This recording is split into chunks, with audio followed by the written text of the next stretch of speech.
The most easiest thing on earth is pass on judgment.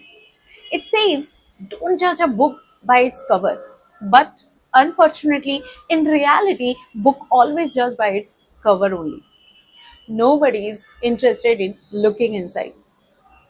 हम कभी किसी के लुक्स को लेकर, तो कभी किसी के बॉडी शेप को लेकर, तो कभी किसी के स्किन कलर को लेकर, तो कभी किसी के कास्ट या रिलीजन को लेकर, तो कभी किसी के स्टेटस को लेकर, तो कभी किसी के लैंग्वेज को लेकर, कभी कभी तो किसी के सिटी या टाउन को लेकर भी कुछ भी जजमेंट बना लेते हैं। Without knowing anything about anyone हम कुछ भी जजमेंट बना लेते हैं। क्या ये सही है? कोई अगर चुप है तो वो घमंडी है। हो सकता है कि उसका नेचर ही ऐसा हो, या फिर उसने अपने लाइफ में इतने परेशानियों का सामना किया हो कि हालात ने उसे चुप करा दिया हो। किसी का वेट अगर ज्यादा है तो वो फैट है या फिर ज्यादा खाता है। हो सकता है कि उसका बॉडी स्ट्रक्चर ही कुछ ऐसा हो, या फिर वो किसी हेल्थ इशू से गुजर रहा हो जो लाख कोशिश करने के बावजूद भी अपना वेट कम नहीं कर पा रहा। We really don't know who is going through what. And वैसे भी who are we to judge? कोई अगर सिंपल है तो उसे उसके सिंपलिसिटी को देखकर ये समझ लेना कि उसे कुछ नहीं आता। क्या पता वो किसी में आपसे भी ज्यादा टैलेंटेड हो। किसी की सिटी या टाउन को लेकर कुछ भी जजमेंट बनाने से पहले try to understand one thing, that everybody is not lucky enough to born in rich family और बिग सिटी। आपको क्या पता उसे किस किस परेशानियों का सामना करना पड़ा हो। आई एम नॉट सेइंग कि जो रिच फैमिली में बॉर्न होता है या बिग सिटी से बिलोंग करता है उसे विदाउट हार्डवर्क सब कुछ मिल जाता है। But who is born in poor family or middle class family or belong from a small town have to face lot of struggle compared to who is born in rich family or belong from a big city. So always give respect instead of judging. किसी की skin colour को लेकर judgement करते वक्त याद रखिए कि काजल भी काला होता है और उसके काले होने से उसकी कीमत कमती नहीं है बल्कि बढ़ जाती है।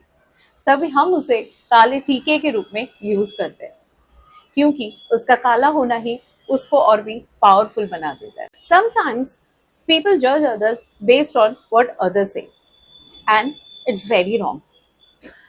God has given you a beautiful heart and mind to understand everything and the freedom to make decisions.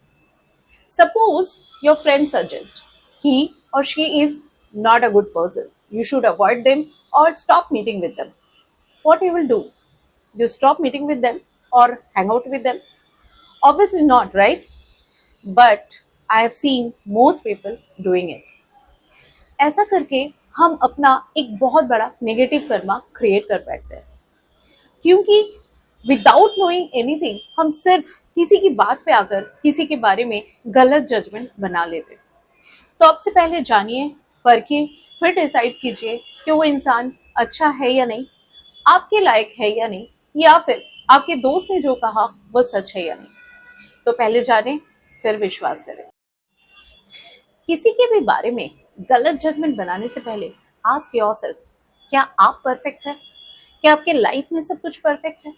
अगर आंसर नो है तो आपको कोई हक नहीं पहुंचता कि आप किसी के भी बारे में कुछ भी जजमेंट बनाएं। इट सेज इन स्पिरिचुअलिटी, जब हम किसी के बारे में गलत जजमेंट बनाते हैं तो हम उसके नेगेटिविटी को या उसके नेगेटिव कर्मों को भी अट्रैक्ट कर लेते हैं। तो अब से किसी के भी बारे में गॉसिप करने से पहले 10 बार सोचें। Instead of judging, try to find out how you can help them, क्योंकि ऐसा करके आप उनकी नहीं खुद की हेल्प करेंगे। क्योंकि ऐसा करके आप नेगेटिव कर्मों को क्रिएट करने की बजाय पॉजिटिव कर्मा क्रिएट करना स्टार्ट करेंगे। And if you can't do that, at least stop judging. By stopping the act of judging, you can stop creating your negative karma. So spread love and happiness instead of hate and bitterness. खुश रहो और रहने दो, जियो और जीने दो।